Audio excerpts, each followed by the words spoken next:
اسلام میں انسانی بنیادی حقوق کو بہت ریسپیکٹ کیا ہے، کیونکہ زندگی بیٹے اور بیٹی نے گزارنی، تو جن کی زندگی ہے پسند ناپسند اسی کی ہونی چاہیے۔ تو اسلام نے بچی کے بنیادی حقوق کو ریسپیکٹ کیا اور اس کو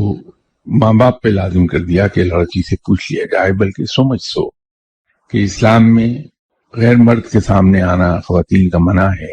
ان سے بلا ضرورت گفتگو بھی منع ہے، لیکن جہاں رشتے کی بات آتی ہے وہاں ایک دوسرے کو دیکھ لینے کے لیے کہا گیا ہے کہ لڑکا لڑکی ایک دوسرے کو دیکھ لیں۔ تو ہمارے یہاں تو ہندو کلچر کا غلبہ ہے ہم پر، سب پر، ہم اس سے متاثر ہیں اور ہماری رسومات ابھی تک وہی چلی آ رہی ہیں۔ ہمارے یہاں دیکھیے، چونکہ ہندو کلچر میں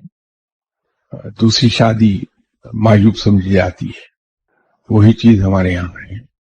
جبکہ آپ عرب میں چلے جائیے، مڈل ایسٹ میں چلے جائیے، افریقہ میں چلے جائیے،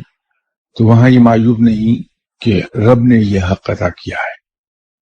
ہمیں اسلام کے احکامات پہ عمل کرنا چاہیے، چاہے ہم اندر سے کتنے ہی اس کی وجہ سے بے چین ہوتے ہوں، لیکن عمل بہر رب کے احکامات پہ ہی کیا جانا چاہیے۔